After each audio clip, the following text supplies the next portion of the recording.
This is Dave Meltzer with Entrepreneurs The Playbook, and I have a modern day entrepreneur with a traditional background, which is always my favorite. Thank you so much. Greg Cross is here, co-founder and CEO of the amazing Soul Machines. And I want to ask you, Greg, first of all, welcome to The Playbook. Hey, great to be here, David. Great to meet you and your team. Yeah, it's amazing. We're at Web Summit, so it's a little bit different for me than my normal studio. So very excited to see you. I've always wondered, as I did more due diligence on you and Soul Machines, why'd you pick that name? Soul Machines, because it's what we do. I mean, as a company, we focus on putting a little bit of human soul into our machines. What we think about the future and the potential for the future and the vision of our company is, change the way that we as human beings interact with the machines that we're creating these days. So yeah, it's a very, very literal translation. Yeah, but you have to bring soul to an avatar, soul to a digital double. It has to not only carry a likeness, but I always say that the best of the metaverse carries the soul, or it carries the essence. There's an energy that's captured, and this has been done for years in animation. I've been blessed to be around animators and people who, when you do Kung Fu Panda, it's not just a panda. There's a personality, an essence of Kung Fu Panda. So for you, you've been able to marry the essence of some of the most notable entertainers in the world, and then be able to capture that. What are some of the advancements in AI and autonomous animation that allow you to capture that essence like we've never been able to do before? Yeah, and you started talking there about animation, and fundamentally at the core of what we do is we've created a new paradigm in animation. So if we think of the type of animation that we've seen evolve in the movie industry and the gaming industry over the last 2, 3, 4 decades, it's all based on what I think of as human acted content. So these amazing motion capture rigs and morphing and rigging. Yeah, and so we're using actors to play the roles of our digital characters. The data's captured and then it's played back to create these amazing stories in the movies. But my co-founder, Dr. Mark Sago, developed a lot of that technology, originally used in the facial animation from the movie Avatar. He won a technical Oscar for his work in that movie. What we got interested in, and what Mark got interested in, was what's the next paradigm in animation. And so we coined this phrase, autonomous animation. And in very simple terms, autonomous animation is what you and I are doing here. Your brain is bringing you to life, and my brain is bringing me to life. The questions you ask, the responses I give, the gestures I make, how you feel about what I'm talking about. This is our brains bringing us to life. And so what we've done in terms of our paradigm of animation is we've literally created digital characters that have their own functioning digital brain, so they can interact, respond, connect with us in a very, very human-like way, because they have their own digital brain, literally. Yeah. So it's a completely new paradigm. It's not pre-recorded animation. It's live. It's interactive. It's real time. So that's the difference in terms of what we're bringing to the digital worlds we have today and the metaverse that's evolving around us at the moment. And before I get to the business aspect, I have a law degree. Obviously, there's a great deal of intellectual property that goes into the digital doubling of movement, thought, in obviously naming, image, and likeness, which are the obvious ones that are available today. But I have a different sideways question to ask before we get to the business. As I get more involved into this space, it becomes aware, or at least I think about the fact that we could be ourselves AI. And when I have someone that's deep involved, does that ever come to your mind about the similarities of what we're able to do at a rudimentary level today, that if we're looking 1,000 years from now in the development of technology, do you ever ponder or think it's possible that humans actually are just somebody else's AI? Yeah, I mean, you obviously read and watch way too much science fiction. I watch David. your shit, man. I'm sorry. Yeah, I made you yeah, rich. yeah. I mean, And your partner especially. I made him rich. Yeah, I mean, gosh, there's so many great storytellers have built movies around that one. So yeah, we're all living in the Matrix, David. Right, So okay. yeah, I mean, so yeah, who knows? I mean, You don't waste time thinking about it. yeah, no, Okay, no, that's my question. no. I mean, yeah, I'm having too much fun doing what I'm doing right here and now. I love that. The man who stays present. Speaking of which, the business aspects of it, and one of the things that I have difficulty with is prioritization, because the capabilities are tremendous. And when you're in the sports and entertainment world, there's so many different directions that you can go. What are some of the criteria that you're looking at as you're in a trajectory to monetize this, to build a business, to create a true genre of entertainment? What are some of the prioritizations that you have that you see today are available that are best suited for the metaverse? Yeah, I mean, so, we're working with a range of different, celebrities and creating digital twins of them today. And we're doing a lot of different people from a lot of different sectors and categories. So we've worked with, with Carmelo Anthony, Yeah. the NBA All-Star, just one of the most amazing human beings I've ever met. Jack Nicklaus, a GOAT, the world's greatest golfer. We made Jack 38 years old again. We are just about to launch a K-pop star, Mark Tuan. So we're experimenting with different celebrities from different fields to really understand how fans want to engage with their heroes and legends in a more digital type of platform. So, we're really, really early on in this whole concept of the evolving metaverse. So, it's all about learning and experimenting at this stage. We also announced that working with the Authentic Brands Group, we're getting into we're doing a legacy project with Marilyn Monroe and reimagining what Marilyn would be like as a 21st century digital celebrity. So, so there's so many different new edges of this to be explored. At its fundamental concept, we're talking about what we call personalization at scale. We all want to meet our favorite football player, our favorite soccer player, our favorite musician or Hollywood actor, but very few of us get the opportunity to do that in real life. So, imagine being able to talk to your digital version of your real life heroes. That's really what we're looking at. We're looking at we can help guys like Mello connect with his fans in China by having him speak Mandarin in his own voice, in his own artificial intelligence voice. Mello doesn't speak Mandarin in real life. So, we create all of these opportunities for different fan experiences. And as you build those fan-based communities, all sorts of opportunities arise to monetize that.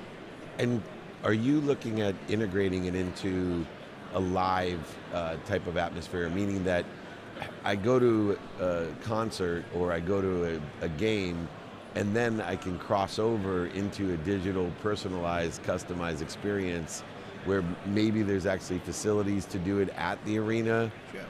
Yeah, exactly. So, NFTs are a big part of the Web3 platform. So, imagine, working with Carmelo Anthony, we have 100 NFTs, which provides an exclusive interactive experience. So, you could be going to the Lakers arena, and you buy a VIP ticket, you're sitting courtside, and you have a VIP experience. You can, on your smartphone, you can bring up an augmented reality experience, and you can have a live conversation with Digital Mello about what's going on in the game. So yeah, that's exactly what we're thinking about.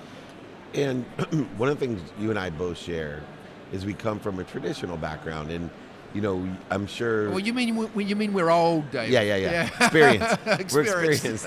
But and I look back when I was running a sports agency. If somebody would have told me the things I would be doing today here, 30 years, 20 years later, it was beyond my comprehension as a traditional sports agent who thought for sure my life was tied to this one area of business. how did your career evolve? And the reason I ask is, obviously, I have a lot of entrepreneurs in my community, and they don't have the ability in their minds to see how you get to where we are today. Yeah. And so they think it's an overnight journey, that we're overnight successes. They don't understand the development of the skills and knowledge from working in all these different areas. What was that journey like to you that led you to where one of the most world-renowned animators is your partner, and you're on the other side of the world, and yet you guys are leading the way with what you do?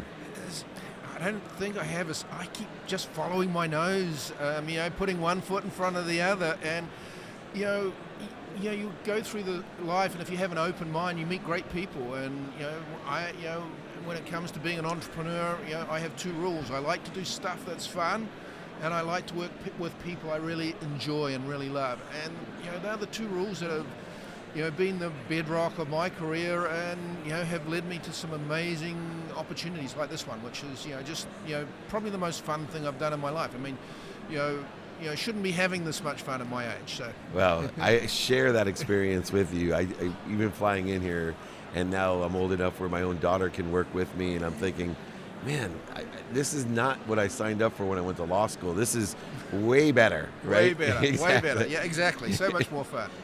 Challenges, though. Obviously, you have these challenges of technology. You have challenges of too much opportunity. What are the biggest challenges you see with Web3 and the applicability with Soul Machines of picking the right talent, or where do you see the obstacles or hurdles for what you're doing today? Yeah. It all. You're right. Focus always becomes a really, really key part of what you do with a platform. We've created a platform, and our ambition, our vision is to democratize that platform. Within a few years, you'll be able to create a digital twin of yourself and train it yourself, and it'll be able to do stuff for you, in the metaverse while you're asleep. So it becomes how you develop, or how you think you can develop your business and the technology in stages to really make sure that you last out that journey, because it is a journey. I mean, there's so much we don't know about what we don't know about what's going to happen next with the metaverse. For us, what we've seen already, the metaverse is evolving from the games industry. Yeah. So that's pretty obvious. The games companies are really, really focused on how they provide a different type of entertainment experience. So we're seeing rock concerts and in Fortnite and sports and Horizons World. We're seeing sports. So I mean, our view was so entertainment's going to be a big big early application in the metaverse world. But one of the things that we believe that's missing there, the opportunity we're trying to fill, is how do we create these incredibly interactive experiences? How do we feel we can make it really compelling for fans to not just see their favorite musician perform in a metaverse or on a metaverse platform or in a metaverse world? How can they feel that they can interact with them and really be up close and personal with them in that environment? And so it's a logical need. For us, it seems like a really, really logical next step. So that's what we're focused on now. And one of the things that I'm interested in, and hopefully you and I over the next decade can work together with this, is I'm blessed to be part of, a more thought leader type of contingency. And I'm on a mission to re-engineer or rethink education. And when I'm looking at the applicability of the technology of Soul Machines, I see unbelievable capability with thought leaders, being able to give back and empower our students at a much lower cost worldwide to share positive thoughts and to create a collective consciousness. And do you see this type of application applying to education? Yeah, I mean, there's a number of aspects to what we do. So there's the work we're doing in the entertainment space and creating what we think of as the future fan experience. We're doing the same in the brand space with some big corporate brands. How do we create amazing personalized customer experiences for them in both the metaverse and in their current digital worlds today? But healthcare and education are two real passion projects for Mark and I. I mean, for the simple reality is we don't have enough teachers in the world today. We don't have enough doctors and nurses and healthcare professionals in the world today. And so you look at this amazing world we've lived in, you and I have lived in, and this incredible economic growth. Back again, we're old, so we've lived here a while. When we think about the standard of education and healthcare and all the technology that's come along, we really haven't progressed our ability to deliver a better healthcare system or a better standard of education for our kids. And this is an area that we're incredibly passionate about. We're doing a lot of work in the US at the moment with some big colleges. You're really experimenting and innovating in this whole world of what does the future of education look like. Imagine a world where our kids can have a digital tutor. An old guy like me can learn a new language like Portuguese. I did high school French. I don't speak French today, and most of us don't. And one of the big benefits of a digital teacher is they don't judge you. So, if you're not terribly smart like me, I stopped putting my hand up in the French class saying, could you repeat that answer? I don't understand. We all have this fear of judgment, in a teaching environment. When you've got a digital tutor who has no ability to judge you, they don't care whether you ask the same question 10 times or 100 times, or even you repeat the same lesson 20 times. We see so much opportunity in a field like education. This is an area where some of the celebrities we work with, Mallow, for example, has these big philanthropic causes where he really wants to look at how he brings education to the communities he grew up in as a kid as well. So there's lots of incredible points of connection here. Yeah, and I see beyond that as well the legacy connection of being taught by Einstein. Yeah. Right. Incredible opportunity where we can utilize actual text-based facts and answers and FAQs from the greatest minds of the past. Imagine thinking about meaning and getting a lesson from Viktor Frankl, or Anne Frank teaching you about history directly. And then the other side too I see is equity, inclusion, and diversity is actually almost counterintuitively solved because there's no judgment. Yeah, I mean exactly. History. Imagine making sure we don't forget the lessons that we learned during Martin Luther King era.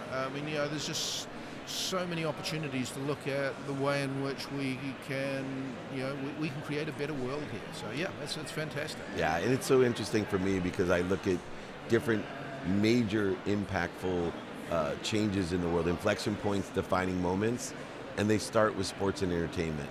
Yeah. And then they're applied, and we even look at segregation of school. Most people don't know it started with college football. That was the reason they wanted to segregate our schools and include everybody to make sure that Alabama was competitive again.